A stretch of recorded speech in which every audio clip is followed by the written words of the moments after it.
నియోజకవర్గ కేంద్రంలో మేమంతా కలిసి మేము రాష్ట్ర కేంద్ర ప్రభుత్వాలకు మా బాధను మా గోసను చెప్పుకోవడం కోసం ఈ యాత్రని ఇక్కడ నిర్వహించడం జరుగుతూ ఉంది. ఈ దేశ జనాభాలో ఈ రాష్ట్ర జనాభాలో సగానికి పైగా ఉన్నటువంటి బీసీ వర్గాలు 1931 దేశానికి స్వాతంత్రం రాకముందే జరిగిన లెక్కల ప్రకారం 70 ఏళ్ల కింద 80 ఏళ్ల కింద లెక్కల ప్రకారమే 53% జనాభాగా ఉన్నటువంటి బీసీ వర్గాలు ఉత్పత్తి వర్గాలుగా సేవ చేసేటువంటి వర్గాలుగా ఈ సమాజ మనుగడ కోసం నేలను చదను చేసి పంటలు పండించి మానవాళి ఆకలి కోసను తీర్చేటువంటి వర్గంగా, పత్తి నుండి దారాన్ని తీసి బట్టలు నేసి ప్రపంచ మానవాళి యొక్క మానాన్ని కాపాడేటువంటి వర్గంగా, చెట్ల నుంచి కళ్ళును గీసేటువంటి వర్గంగా, మట్టి నుంచి కుండలు తయారు చేసే వర్గంగా, బంగారు నగలు తయారు చేసేటువంటి వర్గంగా, నిత్యావసర వస్తువులన్నీ తయారు చేసేటువంటి బీసీ బిడ్డలం ఈ దేశ మనుగడ కోసం, ఈ దేశ ప్రభుత్వాలు నడవడం కోసం 53% ఉన్నటువంటి బీసీలు అత్యధికంగా పన్నులు కట్టేటువంటి ప్రజలు. ఈ దేశం నడుస్తుందంటే అది ప్రజల పన్నుల మీద నడుస్తుంది. ఆ పన్నులు ట్యాక్స్ పేర్స్ ఎవరయ్యా అంటే ఈ దేశానికి బ్యాక్ బోన్గా ఉన్నటువంటి వర్గాలు బీసీలు. కానీ ఈ 78 ఏళ్ల స్వతంత్ర భారతదేశంలో విద్య, ఉద్యోగ, వ్యాపార, రాజకీయ రంగాలలో బీసీలు అన్ని రంగాలలో వెనుకబడి ఉన్నారు. ఇవాళ బీసీ జాబితాలో ఉన్నటువంటి కులాలు కొన్ని కులాలైతే ఎగతాళి మాటలతో కూడినటువంటి బూతు పదాలుగా మారిపోయినాయి. వాళ్ళ పిచ్చగుంట్ల అనేటువంటి బూతు పదంగా వాడుతున్నారు, అదొక బీసీ కులము. దొమ్మరి అనేటువంటి బూతు పదంగా వాడుతున్నారు, అదొక బీసీ కులము.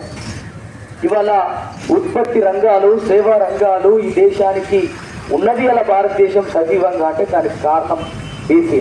కానీ బీసీలకు సంబంధించినటువంటి అనేక అంశాలు పెండింగ్లో ఉంటా ఉన్నాయి. బీసీలకు సంబంధించినటువంటి అంశాలలో ప్రథమంగా మేము ఎంతమంది ఉన్నామో లెక్కగట్టమని పోరాటం చేస్తే 78 ఏళ్ల తర్వాత ఇవాళ కులగణనకు కేవలం సానుకూలమైనటువంటి స్టేట్మెంట్ మాత్రమే వచ్చింది. ప్రక్రియ ఇంకా మొదలు కాలేదు. ఇవాళ మేము అడుగుతా ఉన్నాం, విద్య, ఉద్యోగ, వ్యాపార, రాజకీయ రంగాలలో మేమెంతమంది ఉన్నామో మాకంత వాటా కావాలని నినదిస్తూ ఉన్నాం, కొట్లాడుతూ ఉన్నాం. దానికోసం అని చెప్పేసి ఇవాళ బీసీ ఆజాదీ ఫెడరేషన్ ఆధ్వర్యంలో బీసీ మెల్కొల్పు రథయాత్ర వాంకిడిలో కొండా లక్ష్మణ్ బాపూజీ గారు ఈ యొక్క తెలంగాణ రాష్ట్రం కోసం తొలి దశ, మలి దశ ఉద్యమాలలో యుక్త వయసు నుంచి వృద్ధాప్యం వరకు పోరాటం చేసినటువంటి వారి స్వగ్రామం నుంచి మొదలైనటువంటి యాత్ర రాయలసీమ బార్డర్లో ఉన్నటువంటి గద్వాల జిల్లా అల్లంపూర్తో ముగుస్తుంది. సుదీర్ఘంగా దాదాపు 4 నెలల పాటు సాగేటువంటి ఈ యాత్ర ఎర్రటి ఎండకు నిద్రను చంపుకొని, ఆకలిని చంపుకొని మేము ప్రయాణమైపోతా ఉన్నాం.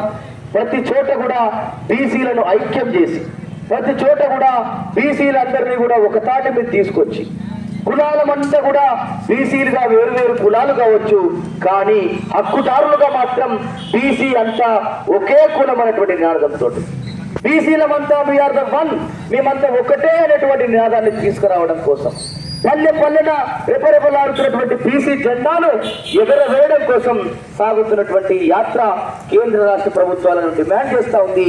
మేమెంతమందిమో మాకంత వాటా కావాలి అని డిమాండ్ చేస్తూ ఉన్నాయి. కాబట్టి ఈ యాత్రకు ఇంత గొప్పగా కేవలం కొద్ది సమయంలోనే ఆర్గనైజ్ అయ్యి ఈ కార్యక్రమాన్ని నిర్వహించినటువంటి బోర్డు నియోజకవర్గ కేంద్రానికి చేరినటువంటి అన్ని కులాల పెద్దలకు, ప్రజలకు హృదయపూర్వక ధన్యవాదాలు తెలియజేస్తూ, మా కాంటాక్ట్లో ఉండి ఈ కార్యక్రమాన్ని నిర్వహించినటువంటి మల్లేశన్నకు, అదే రకంగా ఈ కార్యక్రమానికి ముందుగా ఉండేటువంటి పోరాటం చేసి నడిపించినటువంటి ప్రతి ఒక్కరికి కూడా ధన్యవాదాలు తెలియజేస్తూ, ఇవాళ బోర్డు నియోజకవర్గానికి సంబంధించి ఒక అడాప్ కమిటీని కూడా ఏర్పాటు చేయడం జరిగింది.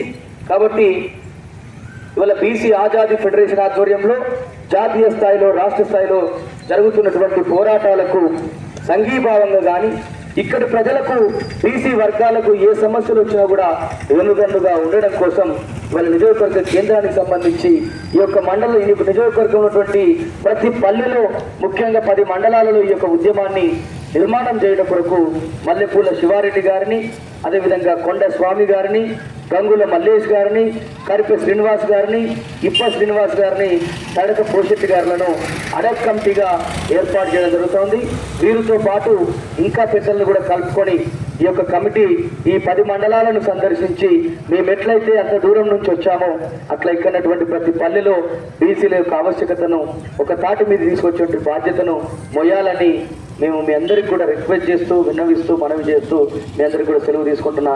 జై బీసీ, పోరాడదాం బీసీల హక్కులు సాధించే వరకు, పోరాడదాం బీసీల విముక్తి సాధించే వరకు, పోరాడదాం బీసీలకు మేమెంతో మాకంత వాట సాధించే వరకు.